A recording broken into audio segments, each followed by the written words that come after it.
Bab 6245. Jimmy tidak peduli dengan perkataan Steve. Dia memandang Steve dari atas ke bawah, dan berkata dengan sarkas melucu. Kamu tidak benar-benar berpikir seperti itu. Hanya karena saya bertemu dengan orang gila yang mengaku sebagai orang kedua di keluarga Rothschild. Saya akan menelepon bos saya untuk mengonfirmasi, bukan? Steve mengangguk dan tersenyum. Tidak masalah. Sama saja jika aku memintanya untuk meneleponmu. Jimmy tertawa mendengarnya. Aku bermaksud memberimu jalan keluar. Tapi aku tidak menyangka kamu akan terburu-buru memanjat. Karena kamu tidak menyisakan ruang untuk dirimu sendiri. Saya juga ingin melihat bagaimana Anda akan mengakhirinya. Setelah itu, dia menunjuk ke arah Pollard dan tersenyum. Kebetulan saya juga ingin menggunakan kesempatan ini untuk melihatnya. Betapa baiknya suami baru yang ditemukan oleh kakak iparku yang tertua. Jimmy tidak percaya bahwa seorang profesor universitas di kota kecil ini benar-benar mengenal orang kedua di keluarga Rothschild. Berdasarkan penilaiannya terhadap Pollard, dia sangat yakin bahwa Steve di depannya pasti palsu. Lagi pula, di luar Amerika Serikat, banyak terjadi kasus penipuan dengan berpura-pura menjadi anggota keluarga Rothschild. Jadi dia berspekulasi kalau orang di depannya itu pasti palsu. Dan alasan mengapa dia mengetahui hubungan antara bosnya dan keluarga Rothschild adalah karena dia pasti sudah mengerjakan pekerjaan rumahnya terlebih dahulu. Penipu selalu harus melakukan lebih banyak persiapan untuk meningkatkan tingkat keberhasilannya. Apalagi menurutnya Steve punya bak yang besar. Artinya, jika dia benar-benar orang kedua dalam keluarga Rothschild, sangat mustahil baginya untuk tampil di pernikahan ini sendirian. Dia belum pernah bertemu dengan anggota lapisan inti keluarga Rothschild. Namun ia telah melihat kemegahan anggota keluarga ini saat mereka pergi keluar. Tidaklah berlebihan untuk mengatakan bahwa ketika anggota keluarga agunan tersebut keluar, jumlah pengawal yang mereka bawa bahkan tak kalah dengan jumlah pengawal Presiden Amerika Serikat. Oleh karena itu, dia sangat yakin bahwa Steve adalah pembohong. Karena dia bertekad untuk membuat heboh. Dia akan menggunakan kesempatan ini untuk mengungkap kemunafikannya dan Pollard. Akan sangat bagus jika dia bisa merusak pernikahannya dengan Making. Agar masalah ekuitas Smith Law Firm tidak semakin rumit. Jika tidak, begitu Pollard menjadi suami Making. Meskipun ekuitas firma hukum Smith ditetapkan sebagai properti pranikah Making dari segi hukum. Begitu keduanya menjadi suami istri, Pollard masih memiliki peluang besar untuk turun tangan. Steve sudah lama tidak melihat pecundang seperti Jimmy yang tidak berpengalaman dan suka bermain-main.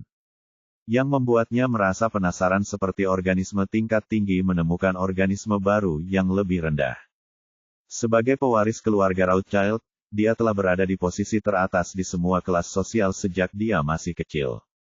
Dia benar-benar tidak punya kesempatan untuk berhubungan dengan orang-orang seperti Jimmy. Bagaimanapun, keluarga Rothschild membesarkan begitu banyak elit untuk sepenuhnya menyaring pecundang seperti Jimmy dari mereka. Jadi, dia bertanya pada Jimmy dengan penuh minat. Saya sangat penasaran. Anda begitu bertekad sehingga saya bukan anggota keluarga Rothschild. Jika ya, bagaimana kamu akan mengakhirinya? Jimmy berkata dengan nada menghina, saya sebenarnya orang yang sangat berhati-hati. Selama saya tidak 100% yakin akan suatu hal, saya akan berhati-hati, dan berhati-hati lagi. Tapi sayangnya, menurut saya, kemungkinan Anda menjadi anggota keluarga Rothschild adalah 0. Setelah itu, dia bertanya kepada Steve dengan tidak sabar. Kamu berbicara omong kosong di sini. Apakah kamu mencoba mencari jalan keluar untuk dirimu sendiri? Maaf, sekarang sudah terlambat. Saya harus melihat bagaimana Anda mundur hari ini. Steve mengangguk. Dia tersenyum dan berkata, sejujurnya, saya benar-benar tidak memiliki nomor telepon bos Anda. Mendengar hal itu, Jimmy langsung tertawa dan berkata, haha, ada apa? Apakah kamu membuat alasan untuk dirimu sendiri lagi? Tidak masalah jika Anda tidak memiliki nomor telepon. Aku bisa memberikannya padamu. Alasan apa yang kamu punya selanjutnya? Kamu tidak akan memberitahuku bahwa kamu sudah terlalu lama berbuat curang di Tiongkok dan tidak bisa berbahasa Inggris lagi, kan? Tidak masalah, Izinkan saya mengingatkan Anda bahwa bos kita fasih berbahasa Mandarin. Dalam 20 tahun terakhir, kami telah bertindak sebagai penasihat hukum bagi banyak perusahaan Amerika yang berinvestasi di Tiongkok. Bahasa Mandarin adalah keterampilan bahasa yang diperlukan bagi mitra senior firma hukum kami. Saya dapat memberi Anda nomor teleponnya dan Anda dapat meneleponnya secara langsung dan berbicara dengannya dalam bahasa Mandarin. Bab 6246. Steve melambaikan tangannya dan berkata dengan tenang. Firma hukum Ellis Anda hanyalah salah satu jenis anjing pengawas bagi keluarga Rothschild. Dia tidak memenuhi syarat bagi saya untuk menyimpan nomor teleponnya. Jangankan aku yang meneleponnya secara langsung. Jimmy sangat marah dan berkata kepada Steve. Jika kamu harus berpura-pura seperti ini. Kalau begitu aku akan menelepon bosku dan membiarkan dia berbicara langsung denganmu. Steve tersenyum dan berkata, tidak perlu. Saya belum pernah bertemu atau berbicara dengannya. Dan dia tidak bisa mengenali suaraku. Jimmy terhibur oleh Steve dan mengangguk berulang kali. Kamu benar-benar hebat, kamu bisa mengatakan apa saja. Kamu tidak punya nomor teleponnya. Itu karena dia tidak memenuhi syarat.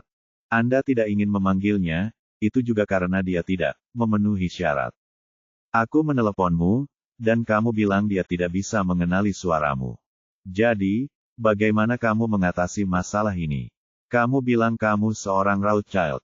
Kamu harus menemukan sesuatu untuk membuktikannya, kan? Kalau tidak, bukankah kita semua akan menjadi Rothschild? Steve mengulurkan tangannya untuk menyela dan berkata, baiklah, saya akan membiarkan kepala pelayan menelepon atasan Anda dan membiarkan atasan Anda berbicara langsung dengan Anda. Jimmy sepertinya mendengar lelucon besar dan mencibir. Haha. Kepala pelayan, haha, kamu sangat pandai berpura-pura. Ayo, aku akan menunggu panggilan bosku ke sini hari ini. Saya ingin melihat seberapa cakap kepala pelayan Anda. Oh tidak, betapa mampunya kamu. Steve mengabaikannya, mengangkat telepon, dan langsung menelepon kepala pelayannya. Panggilan itu dengan cepat tersambung, dan suara hormat terdengar dari ujung sana. Tuan, apa perintahnya? Steve berkata dengan acuh tak acuh. Hubungi bos Ellis Law Firm. Dan katakan padanya bahwa dia memiliki seorang karyawan bernama Jimmy Smith yang membuatku sangat tidak puas.